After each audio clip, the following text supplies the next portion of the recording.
First of all, let's define worry. There are many ways we could describe it. Worry is fear painting pictures in your mind.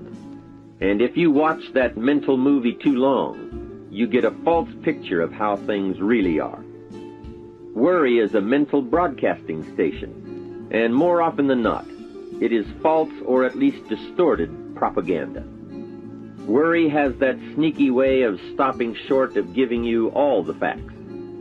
Worry is often the trickery of mentally filtered facts on the negative side, and the bold declaration that these are all the facts.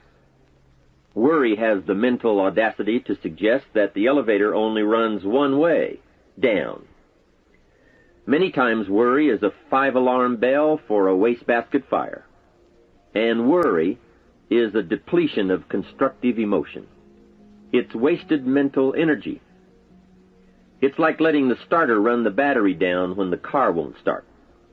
And worry is most often a lack of all the facts, a lack of full understanding, a lack of total information, and an unpreparedness of ability, knowledge, talent, courage, faith, and all the other virtues.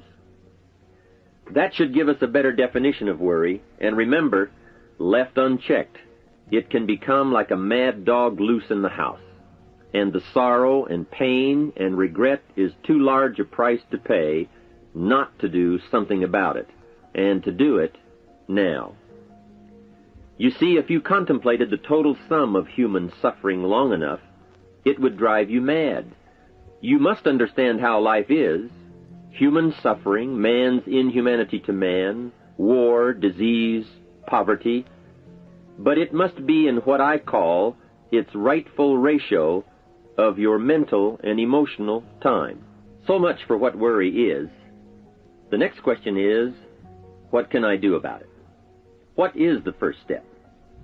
My best advice on this is to first recognize worry for what it is, admit what it does, and then decide you now want to be free. It first starts with decision on your part. And may I add, well, you should decide. Why let worry continue to take money out of your pocket and bank account? Why let worry any longer keep you from becoming all you can be? Why let it rob you of better friendships, better business, better profits, better results, better communication, better family relations? Why impose your worry on others any longer? It's a burden you can get rid of and a monkey you can get off your back. Why not be rid of those sinking, nagging feelings that all is not going to be well, that you can't do it, that it won't work out for the best? Worry is undue concern that takes up too much of your mental and emotional time. Now, we must all be concerned. Hey, life is no joke except to the jokers. Life and how to live it is a serious matter. It is risky, full of peril, and there are constant threats to the good we want and to the pursuit of happiness. However, it is undue concern, or concern that takes up too much mental time, that begins the harm. It's like a family planning a wonderful trip. While they certainly should be concerned about the condition of the car, the tires, and making sure they pick the proper route, it would be foolish to allow themselves to be completely turned negative with the thought that they might crash and kill the entire family. If that were the case, even if they went, the entire trip would be turned into one nightmare of fear with the specter of chaos looming around every curve, rather than enjoying the wonderful trip they had planned for themselves and their family. A lot of people do that with their entire life. So, start to make these declarations. And if you mean it, they will start you on your way to confidence and adventure, free of the worry habit. Say first, I've had it with worry. I'm tired of being beaten down and hassled with all those negative mental pictures. I refuse to be tricked by false facts. I'm really not that weak. Never again do I want those sick feelings inside, those mental false alarms. I'm tired of the drain on my resources. I'm tired of the embarrassment of the lack of confidence. I don't want people, especially my family, to see me in this state anymore. I've got more to offer. I refuse to let my life be short-circuited any longer by letting my mind run wild with a distorted view of the facts, whether I bring it up or if it comes from someone else. Prove it to yourself. Think back over all the things that you worried about, all the fantastic, catastrophic events that your well-meaning advisors had told you were going to happen. Be pleased that none of them ever happened to you, or else you would not be alive today. 90% of the things you worry about never happen anyway. All of us have had these well-meaning advisors who want to appear larger in the eyes of those they wish to advise, and who immediately rear back and describe every single bad option they can think of that might possibly happen. By the time they have finished, the one who has come for some confidence and some help wonders why he even bothers to live anymore. And the fact is, those things are never really going to happen anyway. Bring to question now what your mind tells you or what others tell you, and pledge not to go for false alarms. "I've had it" is a good beginning. This first step will start you arguing with your worry thoughts. Soon you will start to examine your fears and worries to see if they are valid, and you won't let your mind play those mental tricks any longer. It is possible to destroy any emotion you have, including worry and fear, by a very simple process, and that is, analyze it to death. Drag it out on the table and look at it. Weigh it against all of your past experiences. Make sure this one can stand against all the past facts you have. You will now start to use worry instead of letting worry use you. It's a beginning, being in control instead of out of control. You will now let concern and the first signs of worry prompt you to learn, ask questions, and look at all sides in order to evaluate true, positive, constructive action. Now you can say, "I will let fear advise me of the facts, but I won't let fear tell me these are all the facts. Nor will I let fear determine my reaction to the facts. I will gladly take up the war of faith over doubt, reason over fear, and positive expectation over worry." So talk to yourself right now into a change of attitude. Be persuasive. Go all out. Show yourself the hell if you don't, and the good life of answers and progress if you do. Say to yourself, "What a fantastic feeling it must be to stop the panic drain on my mental energy, emotion, and physical strength. Imagine putting all that saved energy and emotion and strength into my action plans for the good life." Hey, accept the challenge. Believe your beliefs, doubt your doubts, stay on the campaign to give worry a bad time. Like being your own conscientious judge, say, "I've had it with the presentation of a one-sided story. I sustain the objection that worry has failed to bring out all the facts. I despise these mental courtroom maneuvers that try to belittle my client, me. I demand the whole truth, and if worry will not be silent, I may cite him for contempt of the court of reason." Call up that scene often when worry wants to hassle you with the same old tricks and the same old results. It will work every time. Okay, let's move on to some really positive steps. If you can survive all that has happened to you up to this moment in your life, in spite of doing and thinking many of the wrong things, imagine how you can succeed by now starting to do some of the right things. First, the best answer to worry is confidence, and confidence starts first with awareness. Here is one of the most important lessons in life to learn. Life and business is like the changing seasons, and the real challenge of life is to learn how to handle the winter and take advantage of the spring. In short, that's it. You see, winter always comes, but so does the spring. Night follows day, but also day follows night. Sure, the tide goes out, but it always comes in. Opportunity follows difficulty as surely as difficulty follows opportunity. I have written and recorded much on how to take advantage of the spring, how to cash in on life's opportunities, work hard all summer, learn more ways to plant and protect what you invest, and to reap in the fall without complaint, knowing it's your harvest and you've reaped what you've sown. For this subject, however, let's talk about how to handle the winters, those times when worry, like winter, takes its heavy toll. So, we tell it like it is. Winter always comes. So does the night. Some happenings in our life will always be a cause for concern. And sometimes concern turns to worry, and worry turns to fear. But remember, that is to be expected.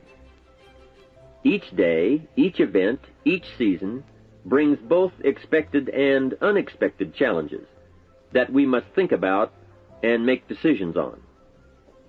Life is like a stream that flows continuously.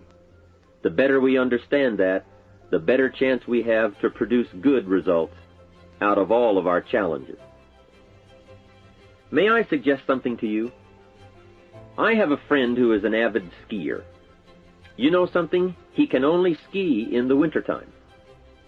You can only hunt the elk when the snow falls in the high mountains and drives them down. That's called wintertime. You see, it's all right if it's 12 below. Just be prepared for the winter. And here is a good thought. A full, well-developed human being will find a way to take advantage of the winter, not just handle it. The big challenge is to make something out of each opportunity. Now, if winters are always going to occur in our life, shouldn't we benefit from them too? Come the next winter, you could be on the inside looking out, seated by a warm fire, the company of a good friend, and those unique feelings of security in spite of the circumstances or the season. Begin to know now that the night will pass, and as you learn to grow and progress, you will better understand how to handle every night and better live every day. Here's some of the best advice I have on worry. First, don't be afraid to face the facts of life. It is not negative to understand that the winters always come. Don't be faked out. Don't clip the word impossible out of the dictionary. Sure, the Bible says all things are possible, but I don't really understand all that means. My daughters ask me, have you ever tried putting toothpaste back in the tube? Don't say I don't want to hear the problem. I don't want to see the difficulty. Don't show me the weeds. Don't say anything negative. Only see the positive. That's foolish. There is a thin line between positive thinking and kidding yourself. And remember, there's also a thin line between faith and folly. Here is the key. Humans have the unique ability to see it as it is, and they also have the ability to see it better than it is. One is called fact, the other is called faith. Faith you develop, facts you acquire. The facts you acquire are essential. It's like belief. You constantly must find facts to support your belief. Faith says, I will move mountains. It doesn't say, I will move mountains if someone gives me a bulldozer. I'll move a mountain if they will build me a road up there, if the weather's nice, if they give me a shovel. Faith just says, I will move mountains. Faith doesn't ask for a result to prove its existence. Faith is because it is. And remember, people die for faith. And some people give up everything they own, their life, for faith. Many years ago, over in Vietnam, a Buddhist monk did a very clever thing. He did the ultimate in political dissent. He burned himself to death. That toppled the government. That was faith. Totality begets totality. Here is a good prayer. Help me to see it as it is, and help me to see it better than it is, and then inspire me to act. Facts and faith and action. What a combination for personal progress. And action puts fear to flight. An Old Testament phrase says, "Watch the ants, you sluggard. Consider their ways and be wise." Not a bad suggestion. The study of ants. What do they do in the summer to prepare for the winter? That's a lesson in life and survival. Happiness, wealth, peace, security, success, safety, friendship, reward, results, and all human achievement comes from a growing ability to understand and handle the changing seasons. And so we come right back to the theme of our entire enterprise, self-development. Learn to work harder on yourself than anything else. The key to all success in economics or mental health is self-development. It will all change for the better when you change for the better. It's what you become that really counts. And you are the only variable. So a good statement is, you can't be all positive. You can't be all confident. You can't be all faith. But confidence and faith and courage and inspiration can dominate worry and fear. Physical and emotional forces are always at work, and something will win and conquer. Make sure you give yourself the best chance to get mental and emotional domination over all of your challenges. And here is one of the master keys to the good life: developing the intelligence and accepting the challenge of putting all of your emotional experience into their rightful ratio. Beginning this progress can bring about the most dramatic changes. You see, disappointment is like winter. It always comes. It is foolish to say, "Don't be disappointed." But you must learn to discipline your disappointment. If it dominates 51% of your time, you're in trouble. Continued heavy disappointment is like 12 months of winter, and 12 months of winter leaves very little alive. Use the guidelines of seasons to adjust to all the meaningful things that happen to you. So concern, fear, and disappointment, like many human emotions, serve a useful purpose as long as they are kept in their rightful ratio. Left unattended, the weeds take over. Disappointment rules. Worry breaks loose. Fear gets the upper hand, and doubt moves in. But managed, worked, given human action with will and knowledge and purpose, and gardens overcome weeds. Faith overcomes doubt, and confidence pushes worry into a small place. The second major key to mastering worry is to respond.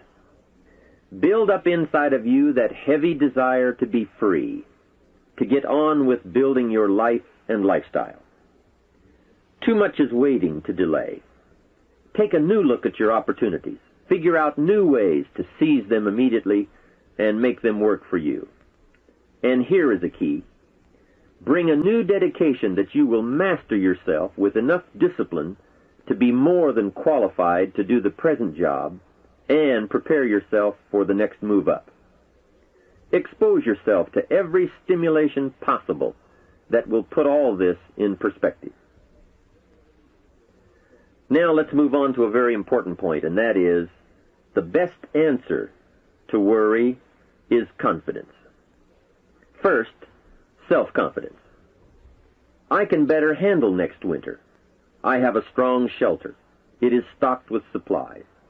I now know how to take advantage of the spring. I'm going to plant better crops and bigger crops. I can last through the summer. I won't quit this time. I'll study weeds and how to get rid of them. I'll be less frightened of the changing weather and the quick storms. In the fall, I will exercise more care and reap what I have without complaint and blame nothing for the amount of my harvest. I'll learn to save a fair portion so that I can survive the bad seasons when out of control the hailstorm comes and it all goes wrong. Now we must consider this. The most fatal deterrent to self-confidence is guilt. Not doing all you know how to do to the full extent of your present ability weakens the foundation for confidence. The biggest part of worry comes from the lack of this personal confidence. And lack of confidence comes from two major things. First, no goals or plans. And second, no daily discipline to achieve. The inaction to cure or handle small tasks is what starts the guilt process. And that always tends to make you look at what's wrong and expect the worst. So listen to the voices of creative experience.